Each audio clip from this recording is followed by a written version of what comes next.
Vale, esto va bien. Perfecto.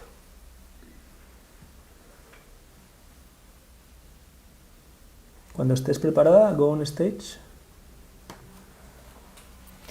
Y se me va a ver ya, ¿no? Ya se te oye, de hecho. Ah.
Hello?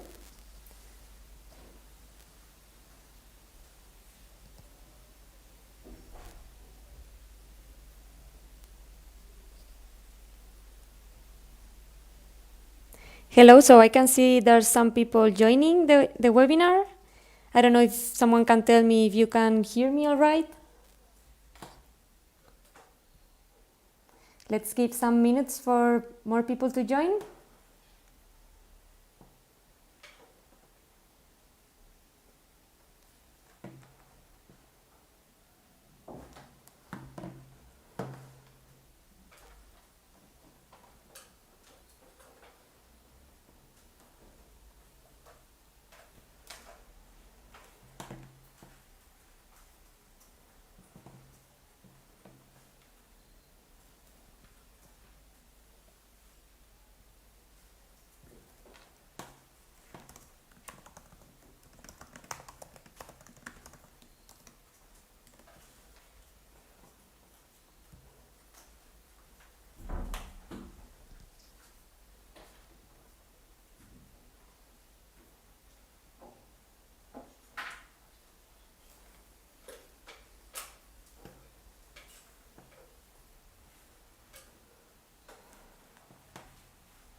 Okay, so we are going to start the webinar. We are having also a streaming on the social media. So hello everyone. Thank you for joining us in the World Ocean Day, and happy Ocean Day to everyone. Just to remind everyone, we are also having 2 more webinars later, an INNOTALES talk with Julia and a talk of our projects that were made in COCO Island with Laura. So as this is the first webinar that we are having, I'm going to explain a bit what is Innoceana in case you don't know. And then I'm going to talk about our project here in Tenerife, INNOMAPAS. And to start, I will present myself. I'm Alicia. I'm the Canary Island Projects Lead. And I'm mainly in charge of this project here, which is the biggest project that we have, which is focused on the conservation of the seagrass. As we are having people all over the world joining the webinar, I will be doing it in English, although the presentation is in Spanish because the project is here in Spain. So let's start with it. Well, so if you don't know, Innoceana is a marine conservation NGO. We have people in the team with very different backgrounds. We have engineers, biologists, and all together we try to find solutions to different problematics in the ocean. We have different branches, so we have scientific projects, we also have a big branch in education, and we're also doing a lot of awareness with some documentaries and other stuff. Some of the research projects that we are carrying out are of 3D models on corals in Costa Rica. Also, we have a very big project called INMOLO on invertebrates. We are doing lots of water quality studies all around the world. We are also developing microplastic studies with some universities here in Tenerife. We are involved in coral restoration, also in Costa Rica. And last one, the SEAGRASS mapping, which is what I'm going to talk about today. Of course, for everyone to know, some people that are watching the webinar might have been here in the expeditions and might know us from that. We do expeditions where you can learn how we do the projects, you can get involved in getting data, and of course you will go back home with an amazing experience. We do them in Tenerife and in Costa Rica where we have projects. So to start, focused on the seagrass, which in the Canary Islands is called cebadal. They are praderas marinas, so they form fields in the sea, in the ocean floor, as the one that you see here, which is a photo taken by Liam, one of our team members. And what are they exactly? So to start, what I really want you to learn this day is that they are not algae. So most of the people, when they think about the ocean, they think about algae. But the thing is that we also have plants in the ocean. And the seagrass is a plant. Why? How do we know that we are talking about an algae or a plant? So, going a bit technical, there are 5 kingdoms in the organism world.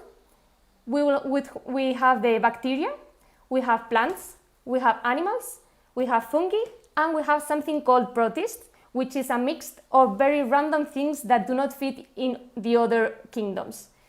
This protist kingdom holds the algae kingdom. And then, of course, as I said, we have the plant kingdom. That's why we can find them in 2 different kingdoms, but also some authors can place the algae in the other kingdoms. As I said, it's a mixture of very different things. So depending what source you are consulting, you will have the algae categorized in different places. So sometimes we confuse them, algae and plants, because of course they have things in common. Which are these things in common? Both of them are autotrophs.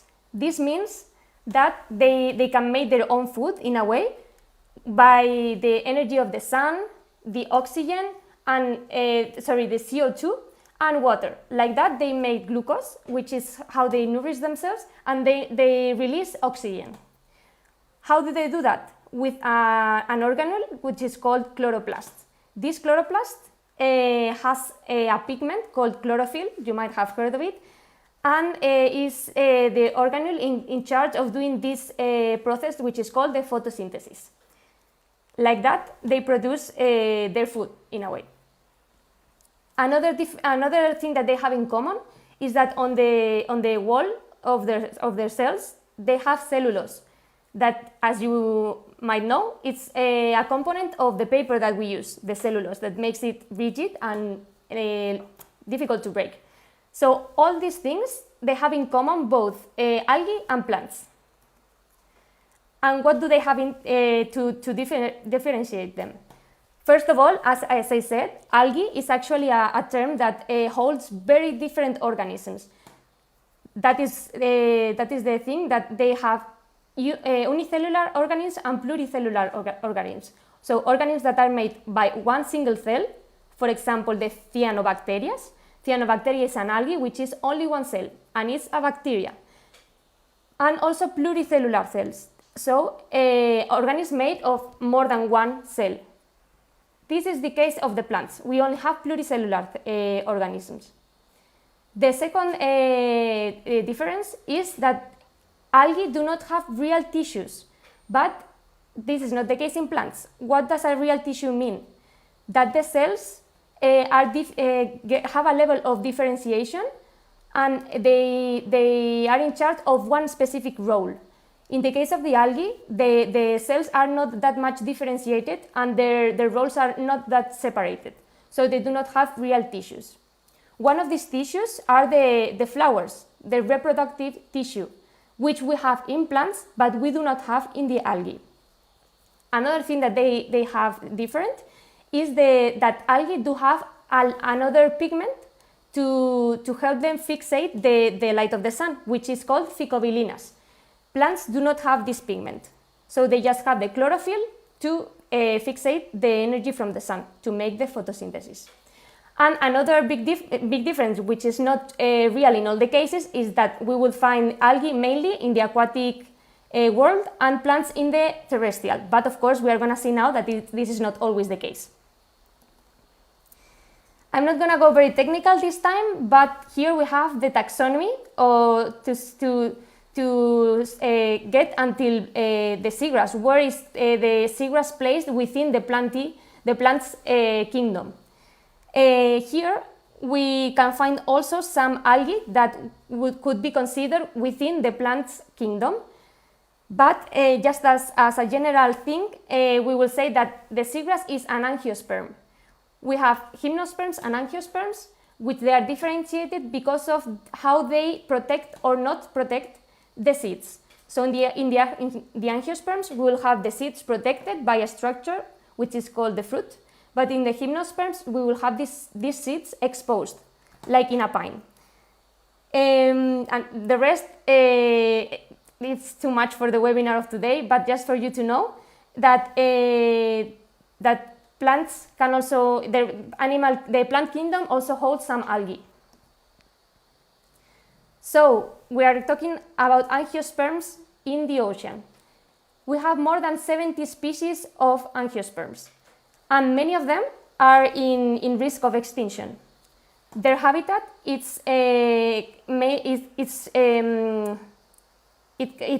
can be until 20 meters from the coast because it's limited by the light. They need the light to do the photosynthesis. That's why we will only find them in the first 20 meters, more or less. They can have a sexual or asexual reproduction, as all the plants. And of course, they have some adaptations to the water. For example, they do not have a cell called stomata. This cell, we can see them in terrestrial plants, which is a cell that can open and close. This is used for transpiration, so to release or hold the water. In case of low water on the ambient, they can close these cells so they do not release the water. But if they have an excess of water, they will open them and let the water flow. This is not needed in the case of plants on the ocean, so we are not going to find this stomata in the seagrass. But we are going to find the lacunae, which is a special tissue made with air that helps the plant have a straight position, which helps them to reach the light. So we will see that the plants are in a vertical position thanks to these lacunae. And the last thing about angiosperms is their distribution. We will find them all over the world except the Antarctica. So as I said before, the seagrass in the Canary Island, that is where we have our project, is called cebadal.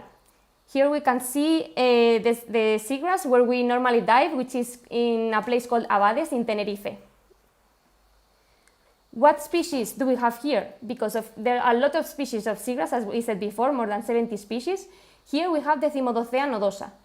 You might have heard about the Posidonia oceanica, which is another species of seagrass that is very, very common in the Mediterranean.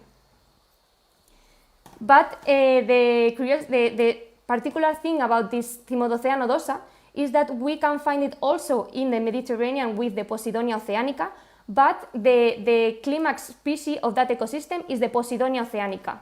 We have heard about all the importance of that species for all the other species of the ecosystem, but in the case of the Canary Island, the climax species will be the Cymodocea nodosa. So we cannot find Posidonia oceanica here in the Canary Islands. That's why we really need to protect the Cymodocea nodosa, because it's the base of all the ecosystems here. As you can see, we can find them in most of the island of Tenerife. This map, it has the data from the government of the Canary Island from 2016, so it is not outdated. And we can see that in the island of La Palma and of El Hierro, there is no longer seagrass. On that year, they could not take data from the island of La Gomera, but there is some seagrass also in the island of La Gomera. But from the studies that we have been doing, which have been carried out in the island of Tenerife, we can tell that the seagrass is being disappearing from the places that it was before. And why is the seagrass important? Well, for sure you have heard about the ecosystem services, and I'm going to tell you all the things which the seagrass provide for us. So first of all, we could divide the ecosystem services in 4 categories: regulation, supply, support, and cultural. In regulation, as a plant, the seagrass will produce oxygen, will capture CO2, therefore it will help us fight the climate change, and it decreases the erosion. This is because of the roots that go deep into the sand, and it retains the substrate like that. So when the waves are coming, it helps to fixate the substrate. From the ecosystem services of supply, of course, we have for the fishing industry a lot of species that are developing in this ecosystem. They might not spend all their life in the seagrass, but maybe when they are juveniles, they are there, and then they will go to other areas where they are fished for us to eat. And of course, it is a source for tourism, because lots of people go here to the seagrass to dive. Many people go to the beach and do snorkeling to see all the species that you can find in the seagrass. As ecosystem services of support, many species are found here for different reasons. For example, as they can eat from the seagrass, they can live in the seagrass because it's their habitat, or they can even lay their eggs on the seagrass. So they use the seagrass for different roles. And you can also have ecosystem services for a cultural ecosystem services, so ones that are not material. For the Canary Islands, as I said before, like the Posidonia is an emblematic species for the Mediterranean, the cebadal is an emblematic species for the Canary Islands, so it's a symbol of identity. And of course, everyone that goes to swim there comes out of the water feeling much better. So what is the level of protection of this species? We have different protections depending on at what level we are looking. First of all, at the European level, we have the Habitats Directive, which protects different ecosystems. And the seagrass is an ecosystem that is protected because the Habitat Directives protects the ground with sand and marine angiosperms, which is the case of the seagrass. At the national level, we can find the Innoceana nodosa as vulnerable, so it's also protected at the national level. And at the regional level, we have the Innoceana nodosa categorized as a species of interest for the Canary ecosystems. So we have 3 levels of protection for this species. And what can we find here in the seagrass? Many species, but just to give you some hints, we have species that are endangered as the green turtle, Chelonia midas, and the Squatina squatina, which is the angel shark, critically endangered and very emblematic of the Canary Islands. This shark is very important here because it's the only place in the world where you can actually dive and see this species, which is, as I said, critically endangered. So to protect the ecosystem where you can find this species is of a priority. And I don't know if you can see it here, but we have a pipefish that is so camouflaged in this ecosystem. You can find it here, or you can try to find it because it's super difficult. And we have different species of pipefish that you can find in the seagrass. Here it's the green one. I hope you can all see it. So now we know why the seagrass is important, and now I'm going to explain why it is endangered. Here, in the case of the Canary Islands, one big problem is the water quality of the coasts here in Tenerife and in all the islands. So the sewage pipes release so many toxics, plastic and chemicals. Of course, we need to study more about this, but for sure we know that this helps the blooming of algae, which rises the turbidity of the water, which let less light to penetrate into the water, and therefore it reduces the photosynthesis, which is key for this species. Then another danger is the physical damage, which is done by different things. For example, some fishing techniques, such as nets that are laid in the ground, and they destroy all the seagrass around. Especially when you take them out, they can erode all the floor when they are taken out of the water. Also, when the boats stop and put their ankles in the ground, they can also, if they do not pay attention, they can put it on top of the seagrass, which is very dangerous too. And diving must be done with consciousness and with respect, because of course the buoyancy, if you don't control it, you can also be destroying the seagrass when you pass by. And another danger here in this ecosystem is the overfishing.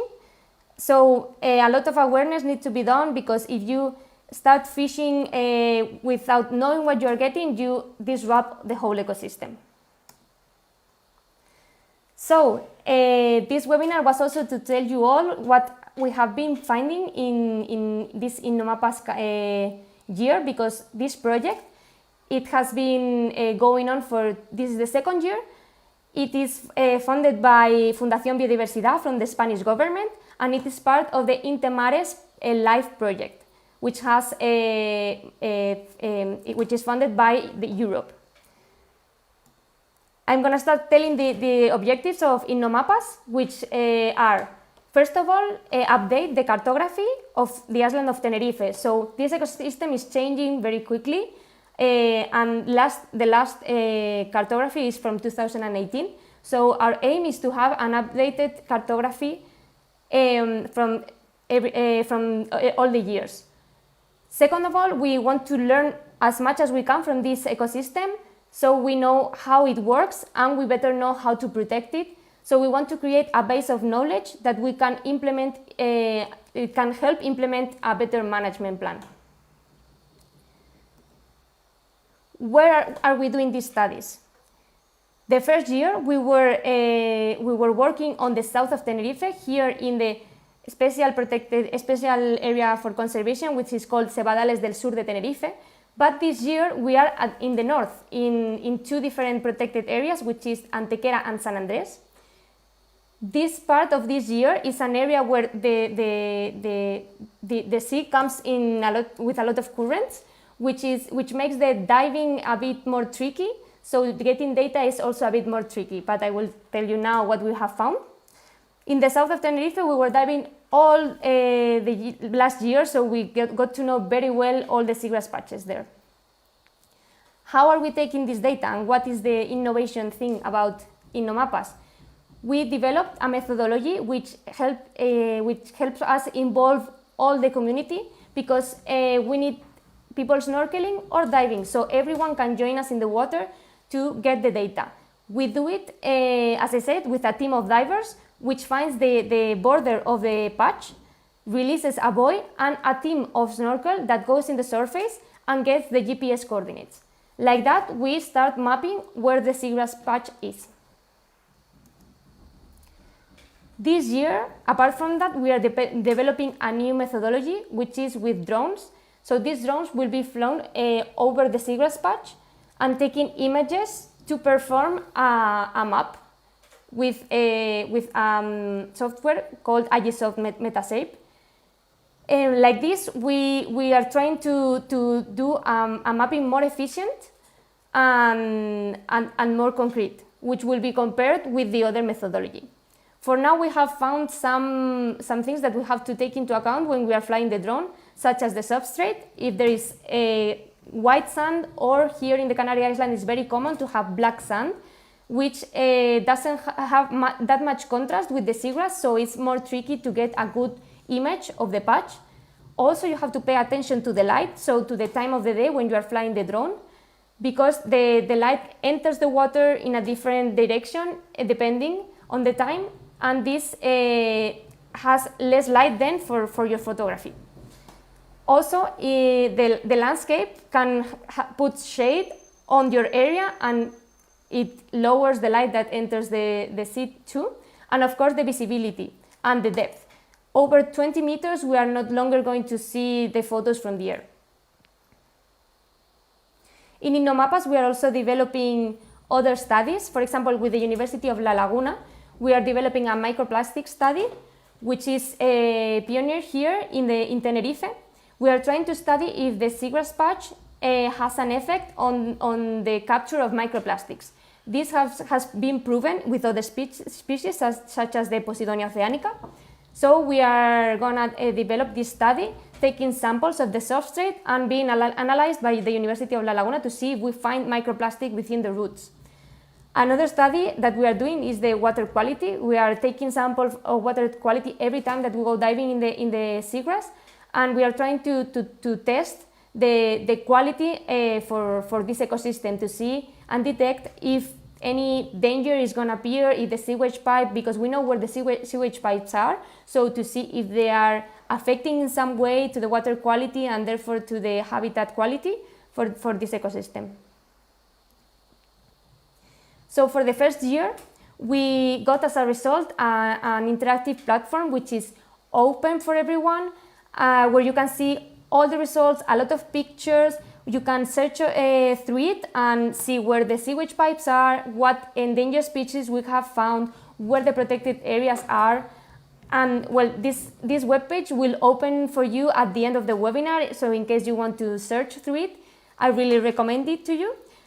We have a pattern of colors depending on what we found on the different patches that they were on our sampling area. So green would be for patches that we found. So the seagrass was there and it was in a healthy status. Then we have red, where we didn't find that seagrass patch. And then we have yellow, which is the case that we found the seagrass patch, but we might found some dangers or it was not that good. So like that, we did this pattern of color to show how the different patches were of health. On INNOMAPAS 2, we already did one campaign. We are ready to go for the second campaign, which will be next week. So I recommend you to follow us on the social media, because we will be posting everything about the campaign, what we are finding every day, and what we are doing. But I can tell you from the first campaign what we already found in this area of the north that I told you that has more tricky conditions for diving and for the seagrass. So first of all, we found this algae. Remember, algae and plants are not the same. So algae, Caulerpa prolifera, which is not an invasive species. It's a species that normally cohabits with the seagrass, and the seagrass is normally the one that dominates this relationship. But the Caulerpa prolifera is a species, an opportunistic species. This means that whenever some conditions change a bit for the seagrass, the Caulerpa will proliferate and will gain the dominant place to the seagrass, which is what we are finding on the north of the island. We are seeing that patches that should be of seagrass are now jungles of Caulerpa prolifera. We could see some leaves in some places of seagrass, but we need to keep on diving to see if this is seasonal or this is now the new status of those areas. Then we also found a lot of erosion. If you can see here in the photo of the right, we can see a seagrass pad that it has risen from the floor like 10 centimeters. This is due to the water flow that is going super quick on that part of the island. We think that is a natural erosion, it's not a human-made erosion. And we also see a lot of fragmentation. So in the cartography that we are revising, the limits for the patches are not real fields. They are more like small patches within the limits of the big patch, if we say it in some way. So adding all these three components, we are starting to think that these seagrass that we have on that protected zones, they are not in the best conditions. So to explain it, Every species has a tolerance range for the ecosystem parameters within they can live. This range of parameters, in the case of the north, this species might be at the limit of the range. So they are existing there, they are developing their life, but we are thinking that if we add another pressure, as they are on the limit of the range, we think that we might lose these seagrass patches on the north. But of course, we still have a lot of campaigns to go. We are doing one per season, and we need to continue watching if this is a seasonal thing, if the fragmentation is seasonal. How do we study if the fragmentation is seasonal? Between the patches, we need to see if the roots are connecting one patch with the other. If this is the case, then the fragmentation is seasonal, and maybe during the rest of the year we will see that the seagrass starts connecting the small patches. But if we do not see the roots, then the fragmentation is permanent, and this is a sign of that we are starting to lose these patches in the north. And to end, I wanted to talk also about the education and awareness part of the project. As I said, in Innoceana we have these two big pillars in all our projects, and it is also the case of INNOMAPAS. We are doing virtual reality videos when we go diving to show and make everyone come with us diving. We are also doing, of course, we have the interactive platform, as I told you before, which is data open for everyone. We really believe in the open science, so everyone can use all the data that we are getting. And we also, of course, we have the participative monitoring. So we believe in involving all the people in all the different stages of the project to make everyone more aware of the solution. So that's why we developed this methodology, and we are taking people to the water all the time. In the campaigns, we go with students from the university, with people that want to join us, and we teach them how to take the data, we teach them what is the seagrass, and we teach them how to protect it. And of course, we also have books from the series INNOTALES. This year, we are going to focus it on the angel shark, which, as I told you before, is a species that we can find in the seagrass. INNOTALES is a project of interactive books, also free for everyone to see. And we make them with photos and pictures that we take in our dives, and with local people putting the voices for the different characters. So as you see, we have a lot of different things going on in INNOMAPAS, from education, scientific point of view, and awareness. And we still have a lot to work this year, but we will keep you updated with all the things that we find. And by the end of the year, we will make a report. We will have another open platform for everyone to see what we have discovered. And hopefully next year, we will have another project, this time restoring this ecosystem that we are starting to lose in Tenerife, and that we are trying to make all the people aware of it, and all the people love this ecosystem that is super important for the island. So to finish, I recommend you to follow us on the social media, to follow all the things that we do, to join us in other webinars, and I'm gonna leave some time now for questions in case anyone wants to ask.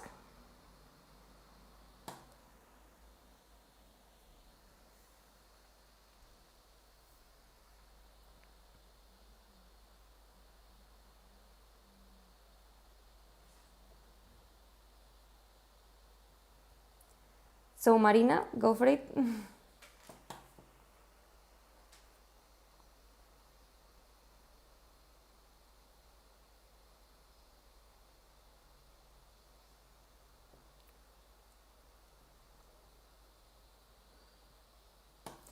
Yeah, so the caulerpa, as I said before, we normally see it in the seagrass.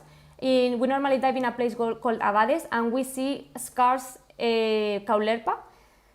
But this year is the first time that we are diving on this part of the island. It's an area that is not that easy to reach, especially for diving. you need to rent, only one boat goes there, a water taxi that you can get. Of course, you cannot dive with that, so we are renting a boat and going there to do our studies. And there is where we have seen the problem with the caulerpa, a really big jungle of caulerpa that we saw it in the last campaign, and we will see if we see it next week. But we haven't dove before on that area, so we cannot tell from our part if we have seen that before. But we are in contact with other institutions, for example, CIMA, that make the cartography of last year, and we are trying to solve with them if they also saw that caulerpa years ago, or if this is a change that has been done this year. So from our part, we saw it first time on the last campaign. We will let you know if we see it again. And we are talking to other institutions to see if it was before. So for Marlene, we are only doing this project here in Tenerife, or at least we are only taking data from the SEAGRASS patch here in Tenerife.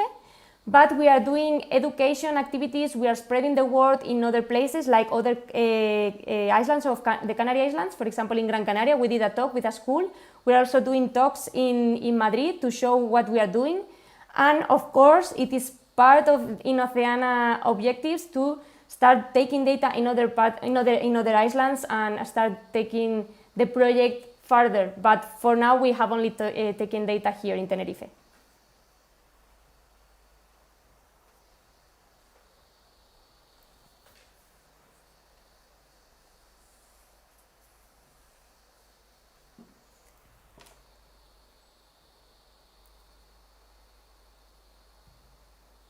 I don't know if anyone has any other questions.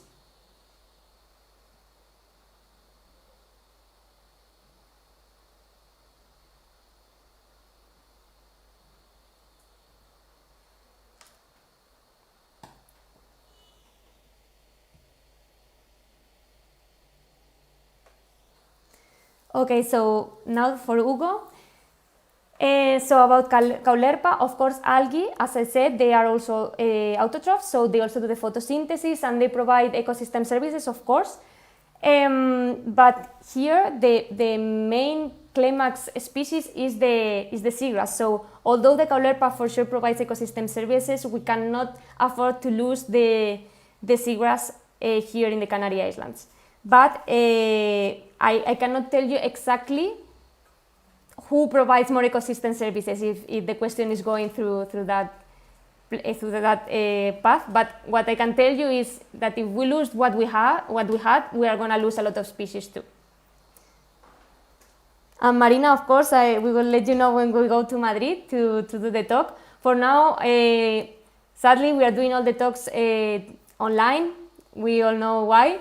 But I am personally from Madrid, so I would love to do a talk there in Madrid in person. So of course, if you follow us in social media, you will know when we are going there.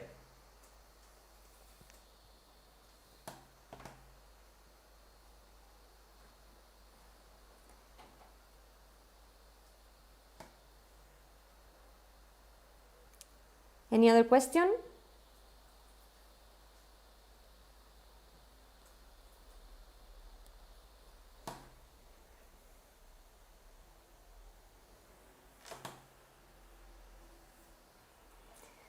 Okay, I think no one else has questions.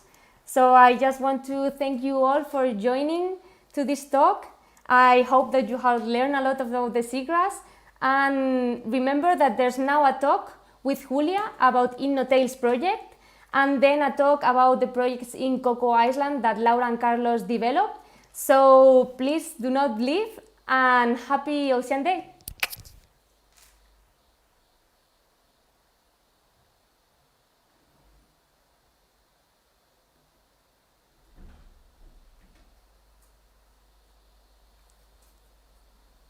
No sé si le he parado.